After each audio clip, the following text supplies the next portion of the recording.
Hi, this is Kimberly. This is a synopsis and a critique of Chapter 2 of My Daddy is a Hero, How Chris Watts Went from Family Man to Family Killer by Lena, Derhally. The title of this chapter is Don't Call the Police. At 11:45 that Monday morning, Nikki Atkinson was starting to become panic-stricken. She had sent several texts to Shanann, to which she had received no reply. She dressed in a hurry and with no makeup on, slapped on her big white sunglasses, then asked her son to drive her to Shanann's house. It was at this point that I thought I had spotted an error. She calls Nicole Atkinson's son Matt instead of Nick. But it was a false alarm. She had a footnote. It was called Footnote 1. This person is a minor and his name has been changed for his protection. Wasn't that sweet? Thoughtful. But we all know him as Nick.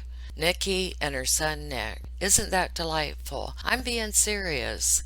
And they look like fraternal twins. To me anyway. But Nikki texted Shanann before leaving and said, quote, I'm very worried about you. I'm coming to your house, end quote. Nikki thought perhaps Shanann had passed out and that she'd just let herself in and get help for her. Nikki and her son were house sitting and taking care of Dieter while they were away during the summer, so Nikki knew the door code to the Watts house and was used to just barging in.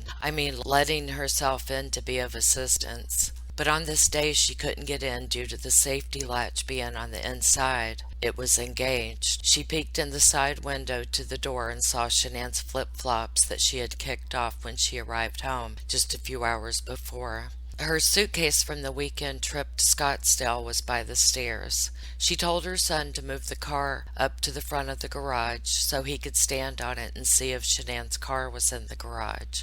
It is said that the car seats were clearly visible, but were they? The garage would have been somewhat dark. It was closed up, and weren't the windows tinted on the car? Well, yes, they were. I'm going to show a video at the end, and you'll see on the police body cam when he goes into the garage just how dark the window tint is. I will timestamp that in the description. And notice how dark the window tint is. How the hell could Nick, aka Matt, see the car seats? Just saying. Nikki was also texting with Cassie, another close friend of Shanann's. I like how the author uses the proper names of the people involved. It helps to keep the story clear and flowing like a crystal clear, babbling brook. Chris was acting too casually for the likings of Nikki and Cassie, so they ganged up on him and started to blow up his phone, and they got aggressive with him. Chris kept playing dumb. I'm sure that was an easy task, or maybe he just really is a dumbass. But he kept saying, quote, she's at a friend's house. They weren't buying it, so quit your bullshit, you half-wit. Chris told Cassie they were separating and to please not think he's a bad person. For God's sake, quit being such a weenie all the time. Nobody gives a shit about you, Chris and shit. You are nothingness that fades into the wallpaper. And then the book said this, quote, amid his text messages with Cassie, Chris resumed his text conversation with the real estate agent, Ann Meadows. Ann had been texting both Shanann and Chris that morning, completely oblivious to what was going on, end quote. But meanwhile, Cassie is going off on Chris and Nikki called the police. CW finally started to head home. I hope he was uneasy all the way home with anxiety and fear. That Nimrod probably felt nothing. What a fruitcake. Oh, wait, sorry. I have to take fruitcake out of my vocabulary because 'tis is the season and I'm ruining fruitcake for those that like it. One of the commenters reminded me and I'm so very sorry. My grandmother used to make a very good fruitcake. It was called an icebox fruitcake, I think. I need to check around and see if anyone has that recipe. But if I made it, it would only be for me. No one else would touch it. But now I will use eccentric or insane person rather than fruitcake. It's not like me to offend people, and I don't want to start now.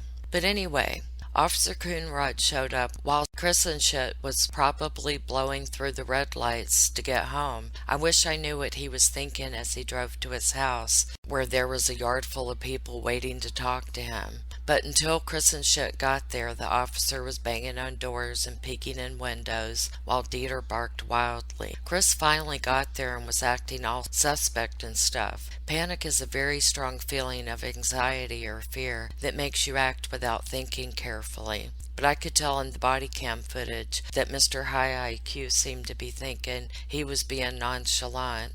Chris opened the garage and immediately went to the white Lexus and opened the passenger side door. Not sure what he was doing, but he appeared to either pick something up or drop something in there. It's always been my opinion that it was Shanann's wedding ring. Maybe he took it off of her hand and threw it in the Lexus as he was carrying her out. And I'm so sorry. I honestly do not mean to sound crass, but I couldn't come up with a delicate way of saying that. Please, though, I encourage you guys to discuss in the comments your thoughts on what this bumbling, clueless culprit was doing while he was fumbling around in her car before going into the house. Then here comes next door neighbor Nate ambling over, wearing a backwards baseball cap. He wanted to give the lowdown of a white car driving away from the Watts' driveway around 1 a.m., he said.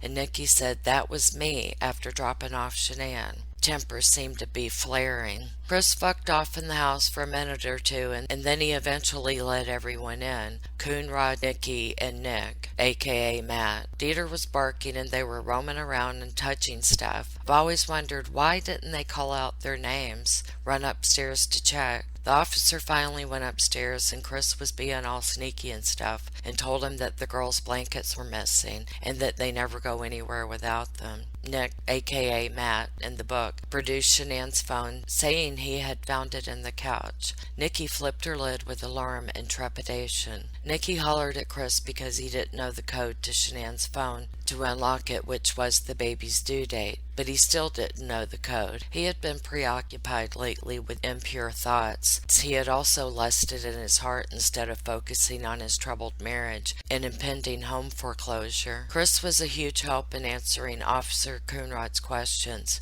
Don't know where they are. I don't know the name of the friend. I don't know how they would have left the house. I can't tell if any clothing items are missing. I don't know the meaning behind of why Shanann would leave her wedding ring by the bed. I don't know if someone picked them up. No one I know has seen her. I can't access the bank accounts. Mrs. Rusick called Officer Coonrod directly on his cell phone. She said he needed to check the GPS on Chris's truck. She had a bad feeling. She was sure Chris had something to do with whatever the hell was going on. Coonrod felt that the only thing that really stood out was the master bed was stripped of the bedding. Well, that and that everyone was gone, but Shanann's purse, ID, credit cards, phone, keys, medications, all of that was still at home. Then he decided he really ought to get the backup of Detective Dave Baumhover. Next door neighbor Nate wanted to help, so he invited everyone over to watch his security footage. Chris was edgy and apprehensive, trying to explain everything away. Those are my water jugs. Those are my book bags, my computer. Quote, this is him at 517, end quote, next door neighbor offered helpfully. Chris and Chip freaked the fuck out as his stomach fell to the floor. He was rambling, fumbling, and his really cool sunglasses kept falling down from his head over his face. He started pretending it all wasn't happening. He was wound up tighter than an 8-day clock. When next door neighbor Nate turned off the security footage, a commercial for American Horror Story came on, with a fetus in an hourglass and oil and just awful horridness. But a light went off in Ding Dong's head. He gulped and blurted out that Shanann was pregnant. When Coonrod said, my detective just showed up, he'll probably want to talk to you. Well, son of a bitch, I think Casanova wet his pants. The tension in the air was thick. When Chris finally left next door neighbor Nate's house, like his damn pants were on fire, but Chris somehow stopped long enough to throw some of the children's clothing into the washing machine, and they were just swishing away when Officer James went upstairs to have a look around. Officer James also checked out the neatly organized basement with the unmade bed, and of course the main floor with the avocado green and the burnt orange colors in the kitchen. I think Shanann was bringing back the 70s with her color choices. But I did see something the other day that Shanann had integrated all of the colors of Thrive into her house, and damn if they weren't right. I wish I could remember where I saw that. I think it was on YouTube somewhere. If I find it, I'll link it below. Kristen Schitt was giving his account of what had gone on in the weeks leading up to this, where his wife and children had simply vanished into thin air. He left out some parts, for instance, that he was having a steamy, torrid, lust-filled affair on his devoted wife. Kristen Schitt stayed with his spiel and was blathering on about how Shanann had gone to some unknown friend's house without a damn thing for herself or the kids because of their emotional conversation of selling the house and separating. And they were both crying. And then she was going to take the kids on a play date. I guess just be damned about their first day of school. This is a bunch of cockamamie bullshit. The look on his dumbass face tells me that even he knew none of them were buying it. If his brain was dynamite, there wouldn't be enough to blow his fucking hat off. Chris started babbling about how he could never be himself around Shanann, and there was a disconnect and he just fell out of love. Yeah, because it wasn't there anymore. Oh yeah, and she was pregnant with their third baby. And well, he just wanted to separate anyway. He's such a two-timing dirtbag, imbecile, nutty as a fruitcake. Oh, sorry about the fruitcake. Numbskull, laughable, pain in the ass, reject, dickweed, scumbag, shit for brains, turd vermin, wacko truckload of foul-smelling chicken shit. Go to hell, you asshole. At the end, I have a video for those that care to see it of Officer James searching the house on August 13th, 2018. Poor Dieter was beside himself and highly upset, telling everything he knows. It started at about 2/3 of the way through the video. I've lowered the volume on that part. No disrespect to Dieter. I know he was only telling the authorities what happened, bless his heart. I don't know if I called all the barking, but I've tried. I wish I spoke dog or domesticated canine language. To end the chapter, Miss Ann says that Baumhover took Shanann's phone and some other things to be analyzed. I was searching the Discovery, trying to find Officer James' first name so I could put it on the video that I'm including at the end. I bet at least some of you have not seen this one. It's not that it's an exciting video, but it's a different angle, and you get to see Chris squirm. He has that vacant deer in the headlights look on his dumb face. He's got people, including law enforcement, milling around his house, and I think CW finds it unnerving. Aww. But oh my god, guys, I found this gem in the Discovery while I was looking for Officer James stuff. You know how I go off topic and end up somewhere else. But please, please, allow me to divert your attention to this, as I am done with this synopsis anyway, so okay, listen to this shit before I go. This is from Discovery, page 1110. Officer Ian Albert.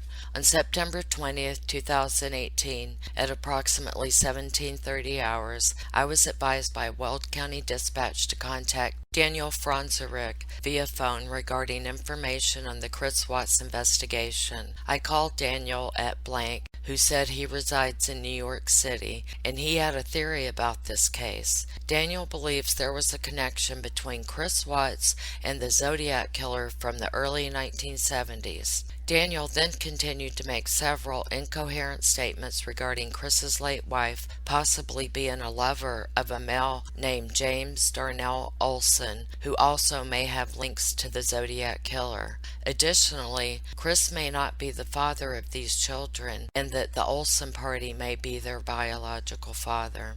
Daniel did not provide any factual information about the matter. He said this was only a theory and I could take it for what it was worth. Nothing further at this time. Sergeant Albert, 976, Frederick Police Department. Now, wasn't that a shiny little gem? I love when I find stuff like that in the Discovery. That will be the end of this video. I will pick up at chapter 3 in the next one. Thank you for listening.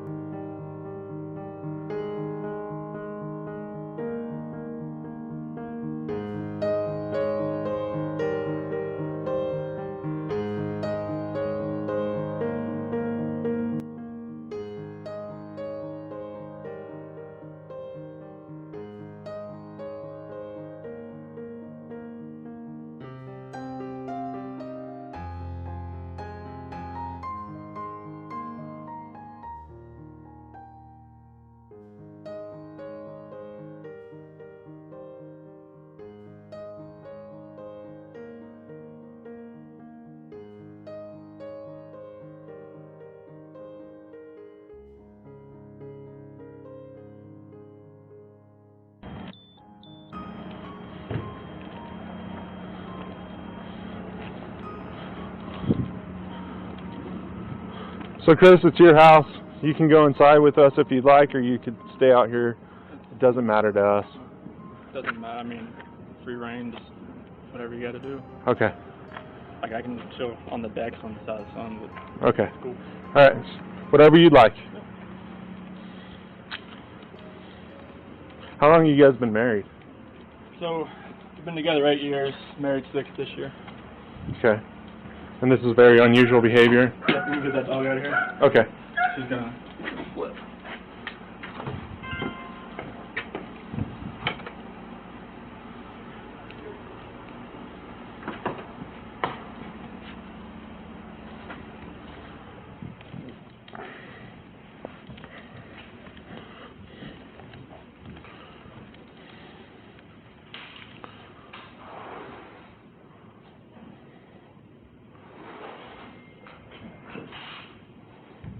On the counter right here. Okay. So when you guys come home, do you usually use the front door or the garage door? How do you guys? I usually open the garage door, come in. Okay. She uses front or garage. It kind of depends. Okay. Is that a ring out there? Oh, that was. No, the doorbell, is that a ring doorbell? Yeah, like when you got a visitor, it does. But I don't think the speaker is on to where you hear it. Like if I. Okay. I guess my question for you is, would it show her leaving with the kids? Did you have any alerts? If she came out here, yes. Like if. Did you have any alerts today with that? Just when her friends were here. Does it only record when the doorbell rings, or anytime someone? If you're like right here, it should just start. The proximity should hit up. Okay. And if you had anything on that today? Just her friends. And what time was that? 12:10 and about 10 minutes afternoon. Okay. But nothing between the time when she got here this morning? No, she got here at 2. Only thing this morning? Yeah, 2 o'clock this morning. Okay. Like 1:48 on here. And the only thing that was weird was that the garage door said it was left open after I left. And it might have been the sensor, but like my phone doesn't show when For your alarm? Yeah, it doesn't show if it shuts. And who's your alarm through? Vivian. Okay. But Nikki, her friend that came here about 12:10, she said the garage door was shut when she got here. Okay. That was the only thing that was weird. All right. Were you going to hang out there, or you want to come in here? I'll sit right here. Okay.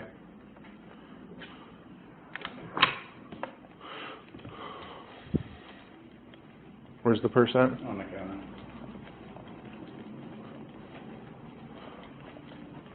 I'm still recording, so. Yep.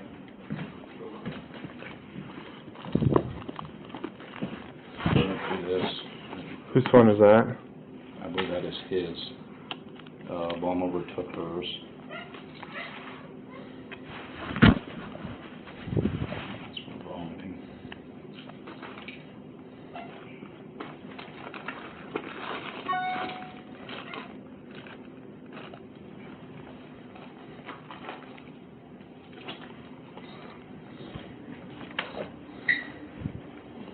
Is that a diary, or what is that? It's for work, I believe. I was thinking it's possibly a diary, but it's talking about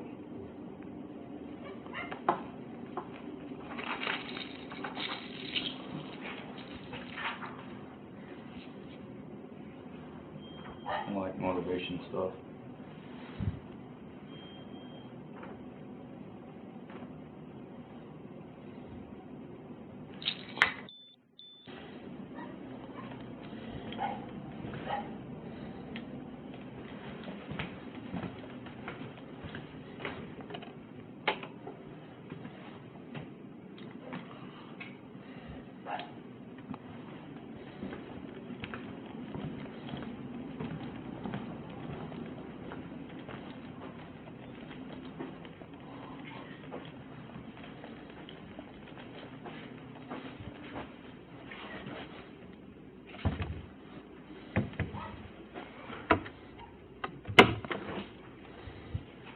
How did you say the kids were?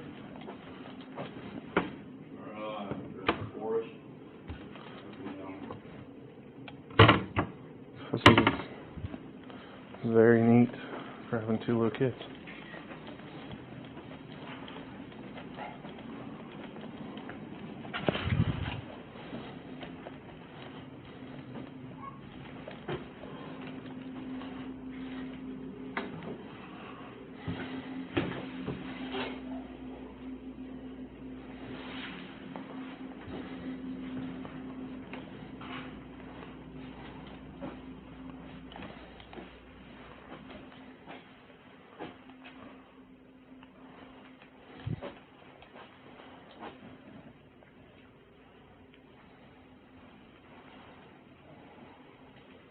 Who's got asthma?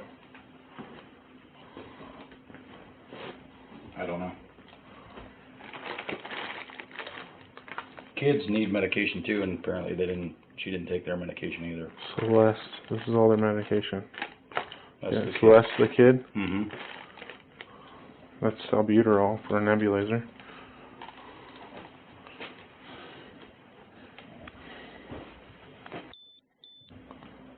Thing for an inhaler.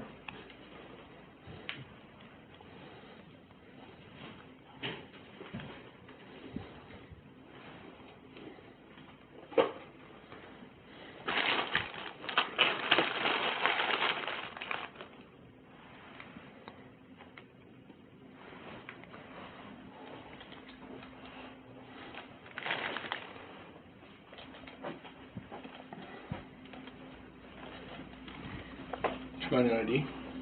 Yeah. We already out here. Nothing in the car. In the basement and everything, too?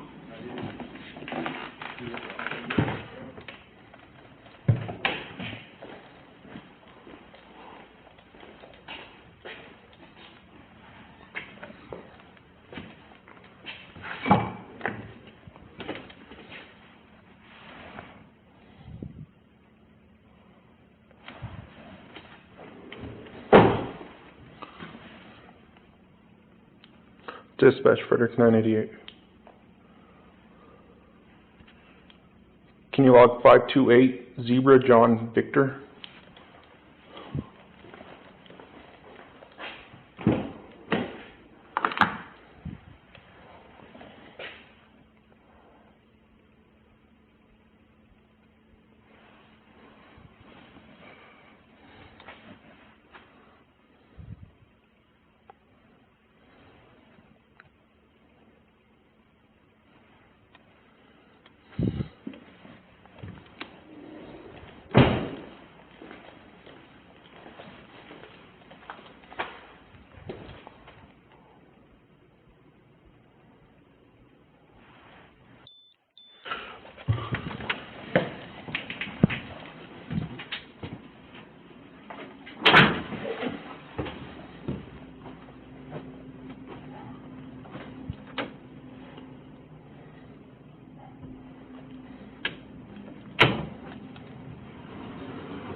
Hello?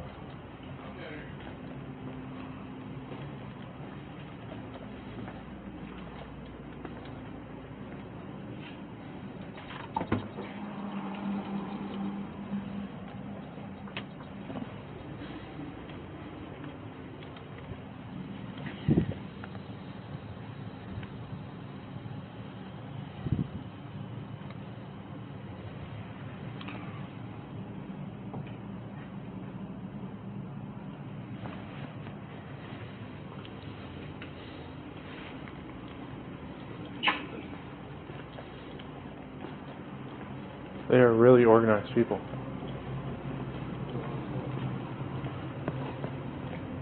But everything's like super organized.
gone is the kids' blankets, like their binkies. That's why they won't go anywhere without them. And they are gone? Yep. Car seats are in the car. Keys are in the or on the center console of the car. For cash, all their ID, everything's still here. Phone's here.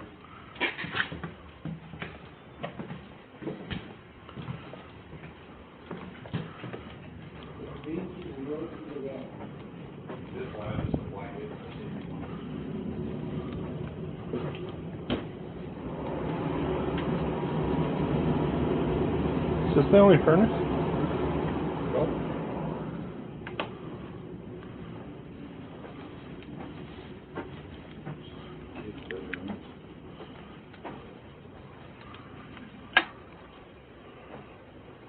This was locked. You open it up and it's looking here, so they keep it locked so the kids don't come in here and make a mess. There's not even water in this toilet.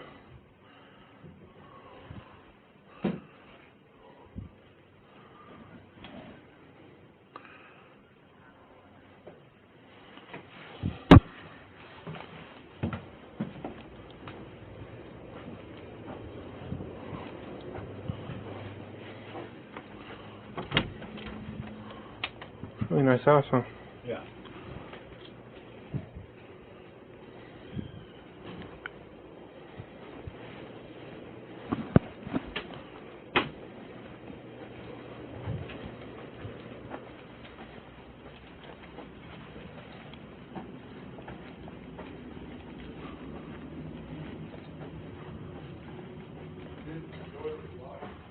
The bathroom is in the block.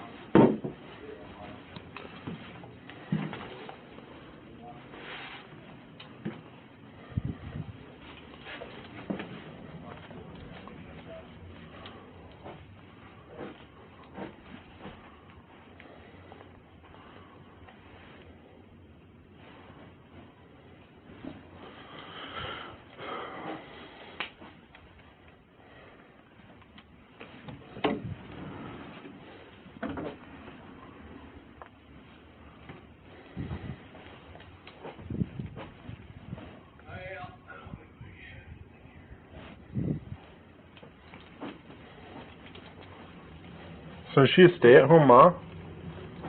No, she works for She's a stay-at-home mom, but she works from home. And she does all the work through her phone. Her phone was on this couch, turned off. On this couch.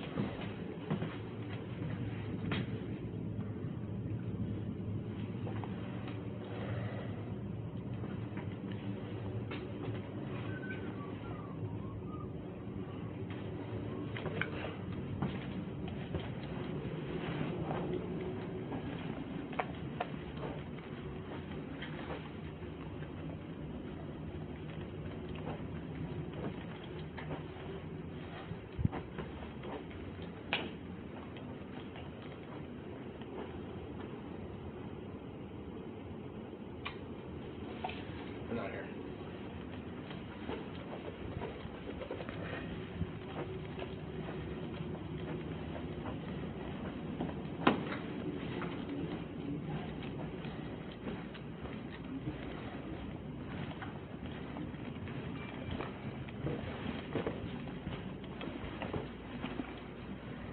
Is that you?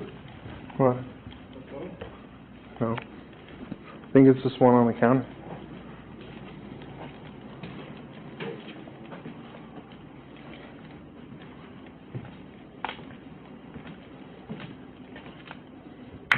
They are organized, aren't they?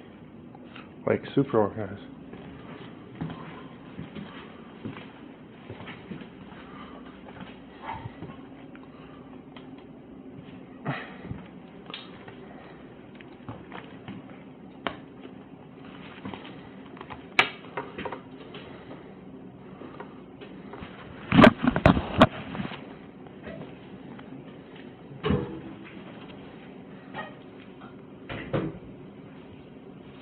Did we go in the backyard at all, Kenny? I did not, well, I walked around the display trying to look in.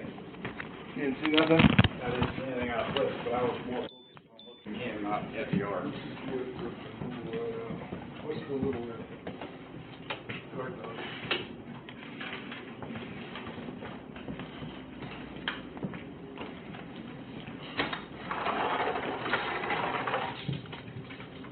Water in there. Come on.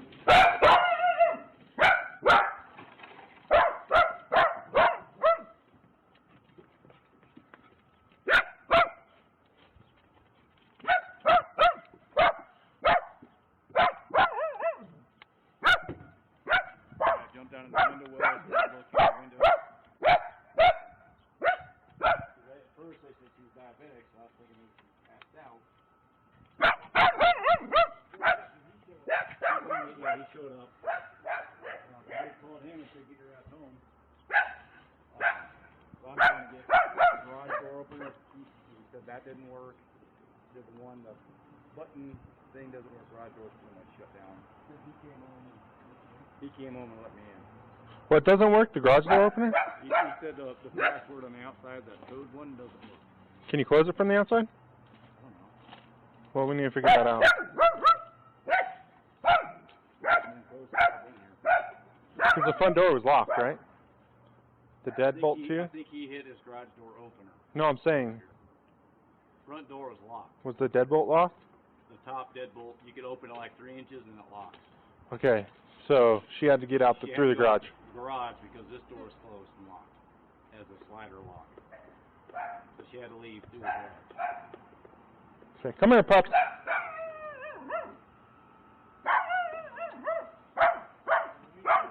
Come on, pups.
So it's 5 and 3-year-old, both girls.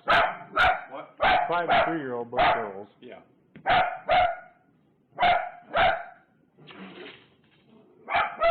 Come on, let's go outside.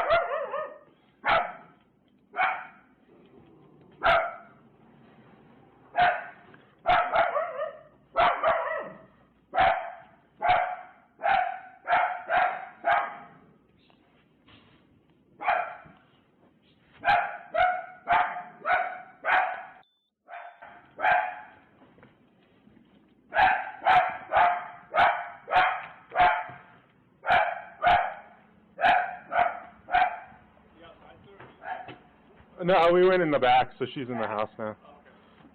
So does your garage door pad work? No, not on the outside. There's a radiator right here, and every time something right here got busted, and it pulls out. So you'd have to just hold it down, but it won't do anything. It's 2385 is the code, but I can never get it to do anything. Can you close the garage from out here? I gotta have you gotta have the Opener? Yeah, with you. And so does she have an opener? Yeah. Let's go see if there's an opener. Is it a physical opener, or is it programmed into the car? It's a physical one, on the dash. Oh, on the visor. And then there's one as you walk out of the garage door too, from the side.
that?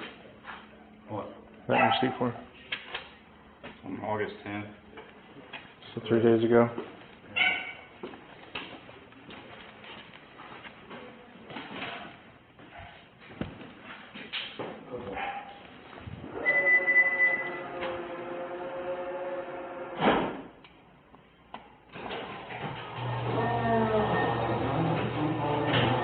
See if that one's unlatched. I tried opening it. It's locked.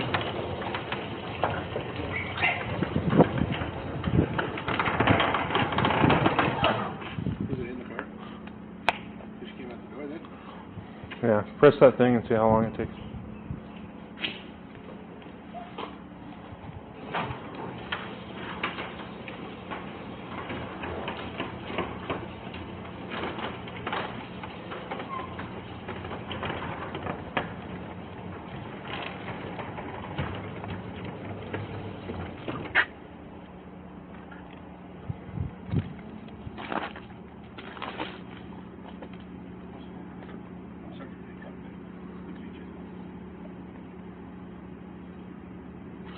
So she doesn't have any family or anyone around here? Neither of us do. They're all back in North Carolina. We moved here back in 2012. Came out here to visit some friends during Thanksgiving, fell in love with the place, moved out here 2 months later. She have any friends around here? Just friends? Yeah. Yeah, she's got friends in Frederick, Erie, Aurora, that part of Erie, Broomfield, Parker. Have you tried to contact any of them? Oh yeah, we've exhausted every option. The last thing I'm going to do is hospitals.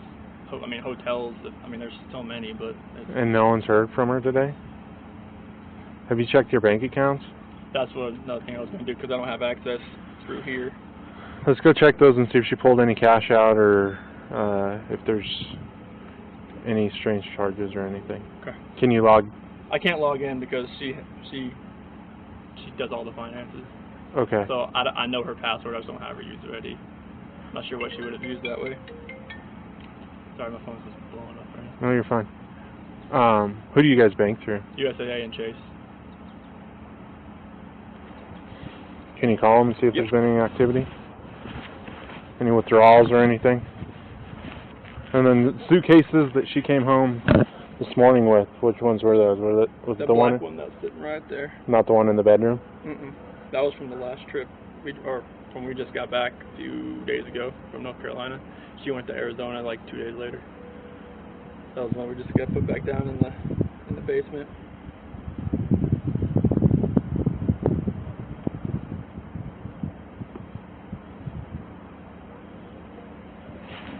You guys don't have any stockpiles of cash or anything in the house that she would have had? If she needed cash, she needed to go to the bank to get it?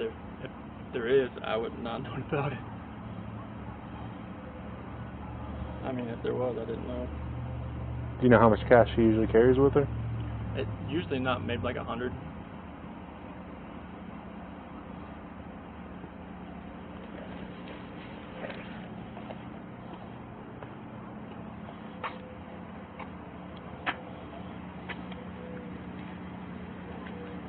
Your turn signal's on.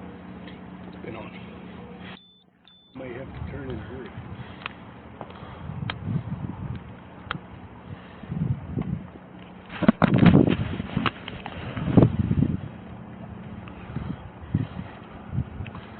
Dispatch, Frederick 988.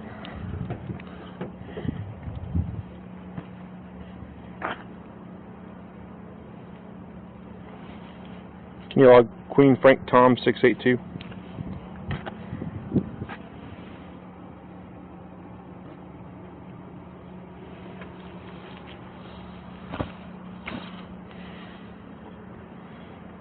Is this the truck you always drive?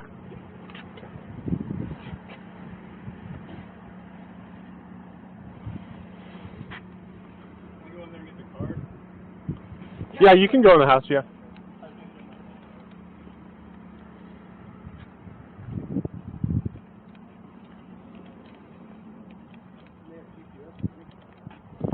Wow. I don't know, there's no computer in it, so I don't know how the GPS, if it's computer. Are you on? Yeah. A bit. Tonight, police issued a missing endangered alert for Shannon Watts and her 2 daughters. Her husband says she's been missing since Monday morning. And a lot of you have been very active on Facebook tonight, reposting family pictures and hope that someone out there saw something. Denver 7's Thomas Hoppo live in Frederick tonight at the last place Shannon Watts was seen. Well, this is the home of the Watts, where she was last seen by her husband at about 5 in the morning on Monday.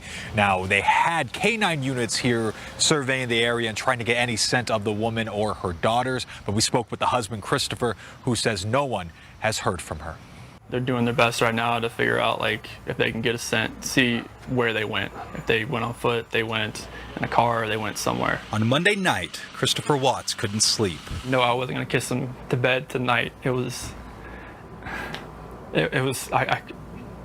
why last night was just horrible. His pregnant wife, Shanann, and 2 daughters, Celeste and Bella, went missing early Monday morning after Shanann came home from a business trip in Arizona. I left around 5:15. She was still here. Christopher tried calling her phone several times throughout the day with no answer, but when he got home on Monday, her purse, keys, and phone was left in the house. She wasn't here. The kids weren't here. Nope, nobody was here. On Tuesday, investigators spent the day trying to find any type of lead of where Chris's family may have gone. We asked Chris if there was anything that could have happened to where she could have left on her own. Did you guys get into an argument before she left? It wasn't like an argument. We had an emotional conversation, but I'll leave it at that. But I just want them back. I just want them to come back. And if they're not safe right now, that's what's tearing me apart. Because if they are safe, they're coming back. But if they're not, this has got to stop. Like, somebody has to come forward. As of now, Christopher is just looking for any way to speak to his wife and kids. If you're out there, just come back. Like, if somebody has her, just please bring her back. I need to see everybody. I need to see everybody again. This house is not complete without anybody here. Please bring her back. So there are a lot of unanswered questions. Now, the Watts family do have a security footage on their doorknob, or their doorbell rather. There was actually no footage of her leaving the house, according to the husband. And police actually have been asking a bunch of neighbors in the area. According to the family, though, they have heard nothing or seen her leave. Reporting live in Frederick, Thomas Hoppo, Denver 7. So many questions. Thank you, Thomas. All right, well, it's so great to see you tonight. I'm Teresa Marchetta. And I'm Tom Mustin. The disappearance of a pregnant Frederick woman and her 2 children has captured the nation's attention. Shanann Watts and her 2 young daughters haven't been seen in the last 2 days. We have live team coverage of this case. Jacqueline Allen is in the neighborhood where there is an active investigation underway right now. Let's start, though, with Denver 7's Jennifer Kovaleski. Jen, what did you hear from police? Teresa and Tom, in the last hour, here's what we've learned from investigators. They say a family friend is who first called to report Watts missing, and they went out to the house on a welfare call after they couldn't get a hold of her on Monday afternoon. In this Facebook video, Shanann Watts seems like a happy, loving mother of 2. They always just seem like a normal family. When I first heard about it, I thought, oh my goodness, no. Police say Watts, who is 15 weeks pregnant, and her 2 daughters, Celeste, age 3, and Bella, age 4, haven't been seen since Monday morning, gone without a trace from the family's home in Frederick. I lost a lot of sleep over it last night. As the days and hours pass, neighbors are trying to stay hopeful. Hopeful this mom and her 2 little girls will come home. She would take the kids to the pool, and Dad would always take them in a little wagon. We did admire them very much because they're a young family, and it's a beautiful thing to see these days. Federal agents, along with the CBI, are now helping with the search. Frederick police were out canvassing the neighborhood again this morning. I'm a worrywart for those babies. Neighbor Mike Hendrickson is more than worried. Oh, gosh, it just doesn't smell right. He watched our interview with Shanann's husband, Chris, on Tuesday, where he told us no one, not even her family, can get a hold of her. And Shanann left without her purse, keys, or phone. Did you guys get into an argument before she left? It wasn't like an argument. We had an emotional conversation, but I'll leave it at that. But I just want them back. I just want them to come back. For now, everyone in this Frederick community wants them found, and found safe. Normal family. I can't believe that this has happened to them. A lot of unanswered questions tonight. Now, we're told that FBI agents have already interviewed the husband, and investigative sources tell us that they're convinced there's more to this story than what the husband is saying. Meanwhile, Frederick police are out in the neighborhood right now, and they've set up checkpoints. That's where my colleague Cheryln Cadle is tonight, where, Cheryln, they are handing out missing flyers for the woman. They are doing it right now at a couple of different checkpoints here in the neighborhood where she lives. And you can see behind me, they're actually talking to this neighbor in this truck. I've been listening to them as they ask neighbors, have you seen this woman? Do you know this woman? This is a very visible effort on the part of Frederick police to make sure the word is out about Shannon, about what's going on here. We've got 2 officers standing here at this checkpoint. There are a couple of more officers at the next entrance down into the neighborhood.